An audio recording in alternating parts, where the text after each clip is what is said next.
sounds all cute when Ronan Keating says it. Life is a roller coaster, just stop riding. But the economic rollercoaster ride we're on right now has got a lot of us wanting to get the hell off. Consumer sentiment is plunging. Home buyer sentiment, plunging. The stock market, you guessed it. Oh my God, no! Even those pools of money are looking a little less lush for Australia's richest, who lost $11 billion in the stock market plunge. But there's one thing that isn't plunging. I absolutely welcome today's decision of a 5.2% increase by the Fair Work Commission to all those who are on the minimum wage. The wage hike, slightly above the current inflation rate, is our biggest since 2006. The minimum wage set to climb by around $1 an hour or $40 a week. It's going to make a significant difference to the pressures that low-paid workers are under with cost of living rising. It's probably going to go towards groceries. 180,000 minimum wage earners will benefit from the boost, which will likely flow on to the 2.7 million Aussies on award minimum wages too. Many of those people who are on the minimum wage are the heroes who saw us through the pandemic. These workers deserve more than our thanks. They deserve a pay rise, and today they've got it. The cost to business, though, is significant, and the cost to the economy could be too. An extra $7.9 billion hitting the bottom line of affected businesses as a result of this decision. That will add to inflationary pressures. Pressures which already have us on track for more climbing inflation. By the end of the year, I expect inflation to get to 7%. And climbing interest rates. Investors now rating the RBA as a 3 in 4 chance of lifting the official cash rate to 1.5% next month. I don't want to do this, I don't want to do this! So what's around the next corner on this? And can we please get off now? Economist Nicki Hutley joins us now. Nicki, was this the right decision from the Fair Work Commission? Look, you could argue that it should have been a bit lower. You could argue that it should have been a bit higher, but I think they took into account, what the economy could afford, what they felt that workers deserved, and the prevailing economic conditions, and came up with a good number. Well, Nicki, business groups though are sounding the alarm. So, is there a risk that this could actually drive up inflation and make everything worse? Look, when you think about this, the 5.2% rise goes to the lowest, 1% of workers.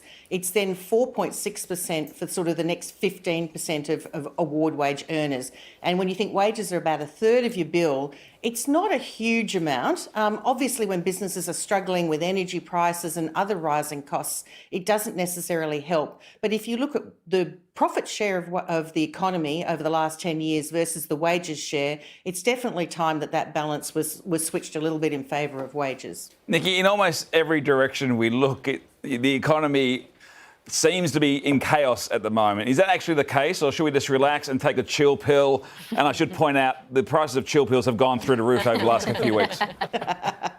Well, you remember a former Prime Minister said we should be alert, not alarmed. Well, I think pretty well everyone's already alarmed now, and rightly so. Look, we're coming out of this, I hate to use the word, but it was an unprecedented pandemic. We've had the war in Ukraine. We've had all these COVID disruptions to our supply chains. We've had floods, this is as someone put it, a confluence of calamities. And, it really is difficult. For those of us old enough to remember the recession we had to have back in the early 90s, it does ring some alarm bells. It will be a really, really tricky policy path for the Reserve Bank and the government, a fiscal policy to walk. Well, the Reserve Bank is under a huge amount of pressure at the moment. Has it let inflation get ahead of us? Look, I think you could argue that they were a little bit slow off the mark to normalise rates. Most of economists in the market were suggesting that they should have done this last year. They didn't seem to be as worried about wages as others were, and now they've kind of, they're chasing their tail a bit. So I think they went a bit slow here. But they'll have to bear the cost of that. But clearly there are things going on in the world that they couldn't have predicted. But things like the war in Ukraine have been going on long enough. They should have worked out the low unemployment rate. They perhaps should have been a little bit further ahead of the curve. Well, because of all of those things that they couldn't predict, were they wrong to tell everybody that rates probably wouldn't go up until 2024? Look, I don't know that they were wrong in saying that, but they were just so adamant that they were right and the market was wrong. And, you know, the governor was saying, you know, you're all crazy. There's no reason to think that this, you know, that there's cause for rates to rise earlier. And I think he pushed too strongly on that line. There was always cause for huge amounts of uncertainty, given we were going through something none of us had been through before. And so setting those expectations so firmly was probably a bit of a misstep. Do you think we're going to get through this without a lot of people losing their homes?